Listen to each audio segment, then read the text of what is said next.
পূর্বের পার্টে আমরা দেখেছি বস লিকে একটা পুরনো জায়গায় বেঁধে রেখেছে আর তাকে ক্ষতিকর 3টা নিডলস লাগানো হয়। তার মধ্য থেকে 3 নম্বর নিডলস লাগানোর পর তার জীবন শেষ হওয়ার মতো অবস্থা হয়ে যায়। বসের মনে হয় লিকে মৃত্যুর ভয় দেখিয়ে তার থেকে জেনে নেবে যে ভ্যাকসিনের ফর্মুলা সে কোথায় লুকিয়ে রেখেছে, কিন্তু লি বারবার বলে আমার কাছে ওই ফর্মুলা নেই, জেজের কাছে আছে।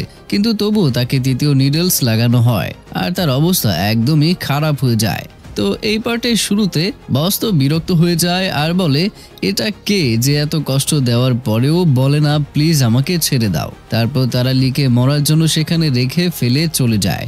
অন্যদিকে জিনার কাছে প্যানির কল আসে। প্যানি তাকে একটা জায়গায় ডাকে, জিনাও সেখানে আসে।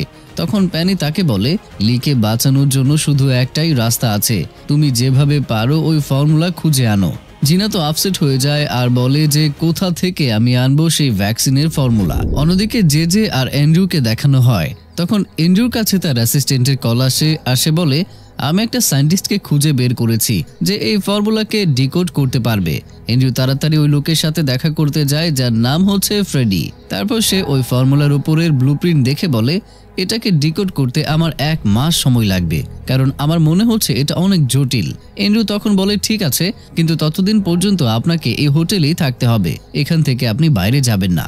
আর হ্যাঁ, আমার লোকজন আপনার উপরে 24 ঘন্টা কড়া নজর রাখবে, কারণ এটা অনেক গোপনীয় জিনিস, এমনকি এটির একটি অংশ কোথাও ফাঁস করা উচিত নয়। আর যখন কাজ হয়ে যাবে তখন আপনাকে অনেক $1 মিলিয়ন পেমেন্ট দেওয়া হবে। এভাবে তাদের ডিল ফিক্সড হয়ে যায়। তারপরে পার্কিং লটে এসে অ্যান্ড্রু তার অ্যাসিস্ট্যান্টকে ফর্মুলার ব্লুপ্রিন্ট দেখিয়ে বলে ফ্রেডির ওপরে কড়া নজর রাখো আর ব্লুপ্রিন্টকে সেফ। তখন গ্রে বলে এত ইম্পর্টেন্ট ব্লুপ্রিন্ট ফর্মুলা যদি ফ্রেডিকে দেওয়া হয় তাহলে সে আবার ওটার ছবি তুলে না রাখে আর তার কপি করে যদি রেখে দেয়। তখন অ্যান্ড্রুর অ্যাসিস্ট্যান্ট বলে এরকম কখনোই হবে না, তুমি অ্যান্ড্রুকে কি ভেবেছো? সে ব্লুপ্রিন্টকে খুব ভালোভাবেই চেক করেছে। সে ব্লুপ্রিন্টের কপি বের করানোর চেষ্টা করেছিল, কিন্তু মেশিন থেকে খালি কাগজ বের হয়েছে, অরিজিনাল প্রিন্ট সেখানে আসেনি। সে ছবি তোলারও চেষ্টা করেছিল, কিন্তু সেখানেও ব্লুপ্রিন্ট ঘোলা দেখা গিয়েছে। আসলে বন্ধুরা, ডেভিড ওই ব্লুপ্রিন্টকে একটা বিশেষ কোনো কাগজের উপরে তৈরি করেছে, এজন্য সেটা কেউ কপি করতেও পারবে না আর ছবি তুলতেও পারবে না। আর হ্যাঁ, যদি কেউ সেটার অরিজিনালটা নিয়ে পালিয়ে যায় তাহলে সেটা অন্যরকম কথা। এটা বলে সে চলে যায়। তারপরে গ্রে তাড়াতাড়ি জিনাকে কল করে আর হাসপাতালে গিয়ে বলে ব্লুপ্রিন্টের কপি করাও যাবে না, তার ছবি তোলাও যাবে না। তখন জন বলে তুমি একটা কাজ করো, সেটা চুরি করে আনো। গ্রে তখন বলে আরে ওই লোকেরা আমাকে শেষ করে দেবে, অন্য কোনো আইডিয়া ভাবেন। তখন তার অফিসে যাওয়ার সময় হয়ে যায় আর সে চলে যায়। তারপরে জিনা আর জন আপসেট হয়ে পড়ে যে ওই ব্লুপ্রিন্ট কিভাবে পাবে। জন বলতে থাকে যে যদি আমার স্মৃতিশক্তি ভালো থাকতো তাহলে আমি সেটা মনে করে রাখতাম। তখন তার মনে পড়ে যায় যে জিনার ভাই যদিও মানসিক রোগী, তবে তারও স্মৃতিশক্তির মেমোরি অনেক ভালো। যদি সে কয়েক সেকেন্ডের জন্য কিছু দেখে নেয় সে ঠিক সেভাবেই কাগজে সেটা আঁকতে পারে। এটা ভেবে সে জিনাকে গুগল থেকে একটা ছবি ডাউনলোড করতে বলে আর তার ভাইকে উঠায়। সে তো ঘুমের মধ্যেই বলে যে আমাকে ঘুমাতে দাও। তখন জন বলে আরে তুমি পরে ঘুমাও, এখন ইমার্জেন্সি আছে। এটা বলে সে তাকে উঠায় আর সে তাকে কিছু সেকেন্ডের জন্য ওই ছবি দেখায় আর বলে যে এখন তুমি যেটা দেখেছো সেটা কাগজে আঁকো। বন্ধুরা, সে কাগজের উপরে সেটা আঁকতে থাকে। তখন দুজনে অবাক হয়ে দেখতেই থাকে, কারণ সেটা দেখে মনে হয় সেটা একদম ওই ছবি। জন আর জিনা তো অনেক খুশি হয়ে যায় আর ভাবে যদি আমরা ব্লুপ্রিন্ট তাকে 2 মিনিটের জন্য দেখাই তাহলে কাজ হয়ে যাবে।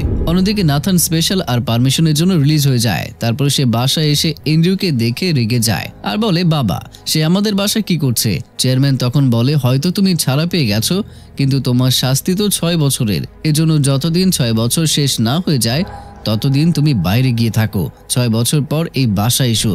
নাথান রেগে যায় আর বলে আচ্ছা বাসায় আপনার এই আদরের ছেলের কারণে আমাকে বাসা থেকে বের করে দিচ্ছেন, আমি কোথাও যাব না, তাতে যদি আমার জীবনও চলে যায়। তখন সেখানে চেয়ারম্যানের ওয়াইফ চলে আসে আর সে বলে আমার ছেলে কোথাও যাবে না।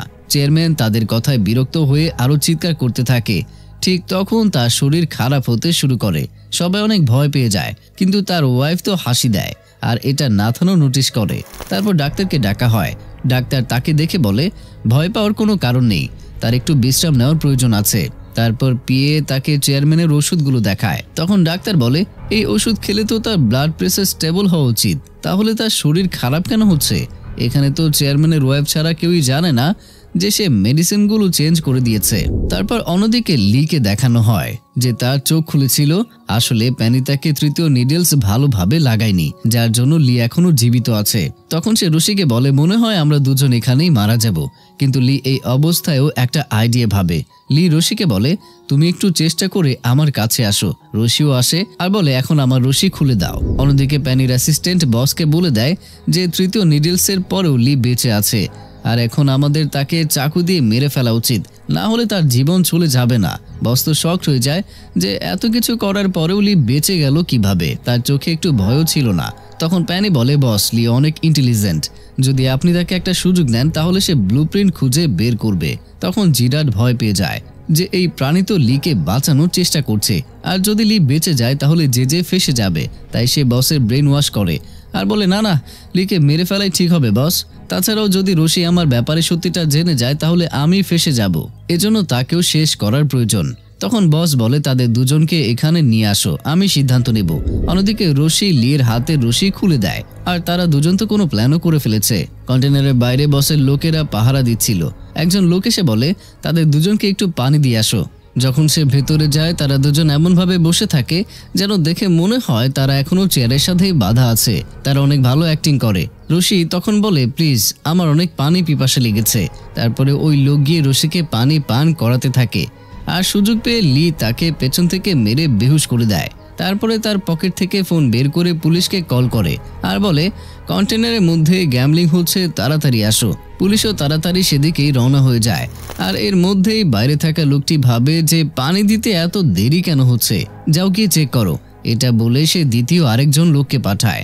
তারপরে যখন সে দরজা খুলতে যাবে তখনই লি আর রশি লাফ দিয়ে নিচে নেমে পালাতে থাকে। তারা গুন্ডাদের সাথে লড়াইও করে আর আগুন লাগিয়ে দেয়।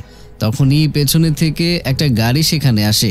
দুজনেই গাড়ির সামনে থেকে বাঁচার জন্য লাফ দিয়ে অন্যদিকে চলে যায়, কিন্তু রশির পায়ে ব্যথা লাগে। রশি লিকে বলে, আমি তো উঠতে পারবো না, তুমি পালিয়ে যাও। কিন্তু হিরো তো হিরোই, সে রশিকে ছাড়া যায় না। সে তাকে উঠিয়ে নিয়ে সেখান থেকে পালাতে থাকে।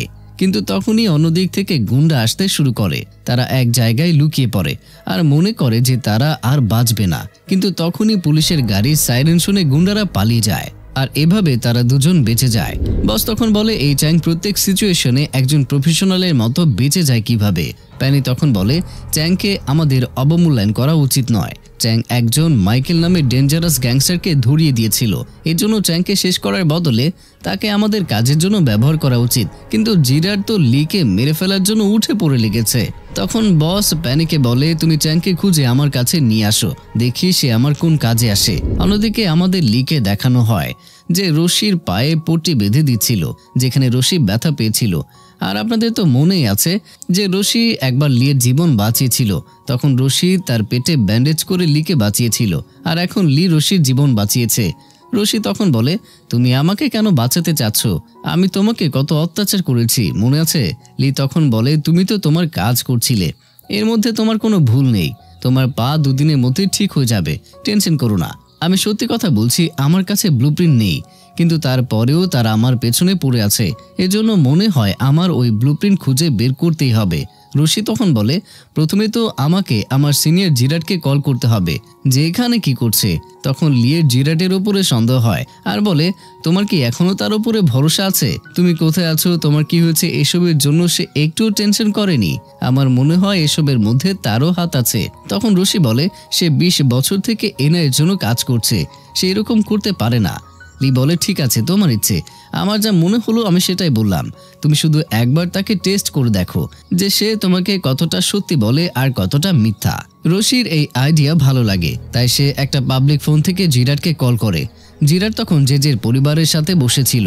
রশি তখন বলে, আমাকে আর চ্যাংকে একটা গ্যাং ধরে রেখেছে, আমাদের অনেক অত্যাচার করছে। আমরা কোনোভাবে সেখান থেকে বেঁচে পালিয়েছিলাম, কিন্তু চ্যাংয়েরও খুব খারাপভাবে আঘাত লেগেছে। আপনি প্লিজ তাড়াতাড়ি আসেন। জিরাট বলে, ভয় পেও না, আমাকে শুধু বলো তোমরা কোথায় আছো, আমি এখনই তোমাদের বাঁচাতে আসছি। এটা বলে সে কল কেটে দেয় আর তাদের সব বলে দেয়। তখন নীল বলে, এটা তো অনেক ভালো সুযোগ লিকে শেষ করার, এটা বলে সে জেজেকে জিরাটের সাথে পাঠিয়ে দেয়। রশির বলা জায়গায় জিরাট গিয়ে অপেক্ষা করে, কিন্তু অনেকক্ষণ হয়ে যাওয়ার পরেও যখন কেউ আসে না তখন জেজেও গাড়ি থেকে নেমে এসে বলে কোথায় সে আর লি কোথায়। জিরাট বলে ধৈর্য ধরো, তারা এখানেই কোথাও আছে। এটা বলে জিরাট তার লোকদেরকে বলে এই এরিয়াটাকে একটু ঘুরে দেখো। লিয়া রশি পাশের বিল্ডিংয়ের ছাদের উপর থেকে এসব কিছু দেখছিল। রশি তো ভেঙে পড়ে যে কত বছর থেকে আমি জিরাটকে বিশ্বাস করেছি আর আমি ওইসব কিছু করেছি যা সে করতে বলতো। আমি জানতাম না যে সে এই লোকদের সাথে মিলে আছে। তারপর হসপিটালে জনকে দেখানো হয়, তখন জন লিকে কল করে। লিয়ের নাম শুনে জিনা তার কাছ থেকে ফোন কেড়ে নিয়ে বলে তুমি কোথায় আছো, কেমন আছো, তোমার কিছু হয়নি তো? লি তখন বলে সময় অনেক কম, প্লিজ জনকে ফোনটা দাও, আমার একটা ইম্পর্টেন্ট কথা বলার আছে তার সাথে। লি জনকে বলে জেজের কারণে জিনার অনেক বিপদ আছে, প্লিজ আপনি তাকে সাবধানে থাকতে বলবেন, কারণ হয়তো জেজের লোকজন সব জায়গায় তাকে ফলো করছে আর যখন ইচ্ছে তার উপরে হামলাও করতে পারে। তারপরে লি জনকে একটা ঠিকানা নাম বলে আর বলে যেভাবে পারেন জিনাকে ওই ঠিকানায় পাঠিয়ে দিন। যখন জন জানতে পারে যে বডিগার্ড জিনাকে ফলো করছে তাই সে জিনাকে বাইরে পাঠিয়ে দেয়। আর যখন বডিগার্ড জিনার পিছু করার চেষ্টা করে তখন জন জেনে শুনে তার উপরে কফি ফেলে দেয় আর তার উপরে চিৎকার করতে শুরু করে। বডিগার্ড তো তাকে ধাক্কা দিয়ে ফেলে দেয়। তখন জন বডিগার্ডের পা চেপে ধরে বলে আমাকে সে মারছে, আমাকে সবাই বাঁচাও। তখন সেখানকার গার্ড বডিগার্ডকে ধরে ফেলে। এদিকে জিনা লিয়ের বলা জায়গায় যাওয়ার জন্য গাড়ি নিয়ে বের হয়ে যায়। প্যানি তার পিছু করে। সেখানে গিয়ে জিনা লিকে খুঁজতে থাকে। তখনই হঠাৎ করে লি তার হাত ধরে টেনে নেয় আর লিকে দেখে জিনা কিছু বলতেই পারে না, শুধু এতটুকু বলে যে আমি তোমাকে অনেক মিস করেছি, তুমি জানো, আর তুমি এই টাকাগুলো রাখো, তোমার কাজে আসবে, আর এই ফোনও রেখে দাও। লি ইমোশনাল হয়ে বলে আমিও তোমাকে সত্যি অনেক মিস করেছি, তুমি যদি বেশিক্ষণ এখানে থাকো তাহলে তোমার বিপদ আছে, এখন তুমি যাও, আমি তোমার সাথে দেখা করার জন্য অবশ্যই আসবো। জিনা তখন অনেক কষ্ট পেয়ে সেখান থেকে চলে যেতে থাকে। তখনই লি প্রথমবার তার আসল নাম মানে জিনা বলে ডাকে। মনে আছে তো, জিনা তার নাম চেঞ্জ করে জনহিউর নামে এখানে এসেছে আর লি চ্যাং নামে। শেষমেশ দুজনই জানতে পেরেছিল, কিন্তু কেউ কাউকে আজ পর্যন্ত বলেনি। তাই প্রথমবার লি তাকে তার আসল নামে ডাকে। তখন সে বলে আমি চ্যাং না, আমি লি, ওই রাগী দুষ্টু অন্ধ পাগল যে তোমাকে খুব বিরক্ত করত, কিন্তু হ্যাঁ সে তোমাকে অনেক ভালোবাসতো। জিনা তো এই কথা আগেই জানতো, তাই সে আর সহ্য করতে পারে না আর দৌড়ে গিয়ে লিকে জড়িয়ে ধরে।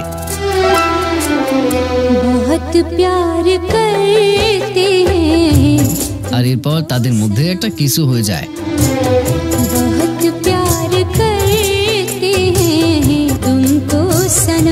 প্যানি সব দেখে অনেক ভেঙে পড়ে। পরের সিনে দেখানো হয় জিনা, জন আর জিনার ভাই ওই হোটেলেই আছে যে হোটেলে ফ্রেডি ভ্যাকসিনের ফর্মুলা ডিকোড করছিল। ফ্রেডি তো দিনরাত ওই ভ্যাকসিনের ফর্মুলা ডিকোড করতে থাকে আর গ্রে তার উপরে কড়া নজরও রেখেছে। তখন ফ্রেডি বলে দেখো আমিও অনেক ক্লান্ত হয়ে গেছি, তাই ঘুমাতে যাচ্ছি, তুমি আমাকে 3 ঘন্টা পর জাগিয়ে দিও। এটা বলে সে ঘুমাতে যায়। তখন গ্রে জিনাকে কল করে ওপরে রুমের কাছে ডাকে। তারপর সে ওই ব্লুপ্রিন্ট নিয়ে গিয়ে তাদেরকে দেখিয়ে দেয় আর জিনার ভাইও ওই ব্লুপ্রিন্ট কিছুক্ষণের জন্য দেখে নেয় আর বলে হ্যাঁ মনে রেখেছি, এখন আমার ক্ষুধা লেগেছে। গ্রে তাকে বলে যে এটা কিরকম মজা, একে দেখিয়ে কি লাভ। জিনা তখন বলে তুমি ওটা বাদ দাও, আমি একে দেখে নেব, আমরা এখন চলে যাই। কিন্তু তাদের বাইরে যেতে এন্ড্রু দেখে ফেলে। সে তাড়াতাড়ি রুমে গিয়ে গ্রেকে জিজ্ঞাসা করে যে জন হিউন এখানে এসেছিল কি, কিন্তু সে মিথ্যা কথা বলে যে অনেকদিন আগে তাকে দেখেছি, সে এখানে কেন আসবে। অন্যদিকে জিনার ভাই ওই ব্লুপ্রিন্ট কাগজের ওপরে ঠিক ওই রকম ভাবে এঁকে দেয়, যেটা দেখে দুজনেই চমকে যায় যে এত কঠিন কাজ সে এত সহজে করে দিল। জিনা তাড়াতাড়ি সেটার ছবি তুলে লিকে পাঠিয়ে দেয়। তখন লি জিনাকে কল করে বলে যে দেখো যখন এসব প্রবলেম শেষ হয়ে যাবে তখন আমি, তুমি আর তোমার ভাই এখান থেকে চলে যাব, ইউএসএ গিয়ে নতুন একটা জীবন শুরু করব। এসব শুনে জিনা অনেক খুশি আর ইমোশনাল হয়ে যায়। অন্যদিকে লি প্যানিকে এক জায়গায় ডাকে আর তাকে ব্লুপ্রিন্ট দেখিয়ে বলে যে তুমি তোমার বসকে বলো যদি তার এই ব্লুপ্রিন্ট চাই তাহলে তাকে আমাকে প্রমিস করতে হবে যে আমাকে হিট লিস্ট থেকে সরিয়ে দিতে হবে আর আমাকে সে কখনোই বিরক্ত করবে না। আমি জানি যদি সে কাউকে প্রমিস করে তাহলে সেটা সে অবশ্যই পূরণ করে। কিন্তু তখন প্যানি তাকে বলে কেননা আমরা দুজন ব্লুপ্রিন্ট নিয়ে অন্য দেশে চলে যাই আর সেখানে শান্তিতে থাকতে পারবো। কিন্তু তখন সে বলে দেয় যে আমি জিনাকে ভালোবাসি, আমরা দুজন এখান থেকে চলে যাওয়ারও সিদ্ধান্ত নিয়েছি, তুমি শুধু বসকে এই কথা বলো আর প্লিজ শেষবারের মতো আমাকে সাহায্য করো। প্যানি তো অনেক কষ্ট পায় কারণ সেও লিকে ভালোবাসতো। অন্যদিকে জিনার ভাই হাসপাতালে বসে ওই ব্লুপ্রিন্টকে তার নোটবুকে আঁকতে থাকে। জন তখন তাকে গিয়ে বলে এটা বারবার বানানোর জিনিস না, এটা কেউ দেখে ফেলে বিপদ হয়ে যাবে। এটা বলে সে ওই নোট ছিঁড়ে ফেলে। তারপর জন জিনার ভাইকে বোঝায় এটা বারবার বানাবে না, না হলে লিয়ের অনেক বিপদ হবে। সেও রাজি হয়ে যায় আর বলে ঠিক আছে আর বানাবো না। তারপর জন জিনাকে খুঁজতে যায়। তখন জিনার ভাই ওই কাগজ দিয়ে একটা রকেট তৈরি করে। তখন জেজে আর তার বডিগার্ড সেই হাসপাতালে আসে। বডিগার্ড বলে কাল রাতে কিছুক্ষণের জন্য জিনা আর তার ভাই জানি না কোথায় গিয়েছিল, আর তখনই জেজের উপরে এসে পড়ে সেই রকেট। আর ওই ব্লুপ্রিন্ট দেখে সে চমকে যায়। তখন সেখানে জিনার ভাই এসে বলে এটা আমি বানিয়েছি। জেজে তখন বলে আচ্ছা এটা তুমি কিভাবে বানালে? জিনার ভাই তখন বলে আমার কাছে ফটোগ্রাফিক মেমোরি আছে, আমি সবকিছু দেখে বানাতে পারি। জেজে তখন বুঝতে পারে কাল রাতে তারা কেন গায়েব হয়েছিল। অবশ্যই তাকে কেউ হোটেলে নিয়ে গিয়েছিল আর ওই ব্লুপ্রিন্ট দেখিয়েছে। তখন নার্স এসে জিনার ভাইকে নিয়ে যায়। তখন বডিগার্ড বলে যতক্ষণ এই ছেলে বেঁচে থাকবে তার মাথায় ব্লুপ্রিন্টের কপি সব সময় থাকবে, এজন্য তাকে শেষ করতে হবে। এটা বলে তারা জিনার ভাই রুমে যায় আর স্যালাইনের ভেতরে ক্ষতিকারক বিষ মিশিয়ে দেয়। জিনার ভাই জেজেকে বলে এটা আপনি কি করছেন? তখন জেজে তাকে বলে এটা দিলে তুমি শান্তিতে ঘুমাতে পারবে, তুমি চুপচাপ আরাম করো। এটা বলে সে বের হয়ে যায়। তখন সামনে থেকে জিনা আসে আর জেজেকে দেখে সে ভয় পেয়ে যায় যে সে এখানে কেন এসেছে। কিন্তু জিনা তো জানে না জেজে তার আসল আইডেন্টিটি জেনে গেছে। সে জেজেকে গ্রিডিং জানিয়ে চলে যায়। জেজেও তখন ভিলেনের মতো একটা হাসি দেয়। তারপর জিনা তার ভাই রুমে যায় আর লিকে কল করে, কিন্তু তখনই তার ভাই কষ্টে ছটফট করতে থাকে। জিনাও ভয় পেয়ে যায় আর বলে হঠাৎ করে তোমার কি হয়ে গেল? আর এসব কিছু লি ফোনে ওই পাশ থেকে শুনতে পায়। আর সে রশিকে বলে আমাকে এখনই তাড়াতাড়ি জিনার ভাইকে দেখতে যেতে হবে। ওদিকে জিনার ভাইকে ডাক্তার শক দিয়ে তার হার্টবিট ফেরানোর অনেক চেষ্টা করে, কিন্তু শেষ মেয়ে সে নিঃশ্বাস ছেড়ে দেয়।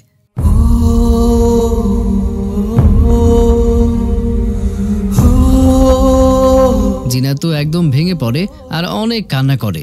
তখন জন তাকে সামলায়। লি সব দেখে জিনার কাছে যেতে চায়, কিন্তু রশি তাকে আটকে দেয়, কারণ জেজে সেখানে ছিল আর জিনাকে অনেক কান্না করতে দেখে সে হাসছিল। লি বুঝতে পারে যে অবশ্যই জেজেই তাকে মেরে ফেলেছে, আর জেজে হয়তো এটাও জেনে গেছে যে জন হিউনি জিনা। তখন লি রাগি রাগি চোখে জেজেকেই দেখতে থাকে। মনে হচ্ছিল সে তখনই কিছু করবে। আর এখানেই এই পার্টটি শেষ হয়ে যায়।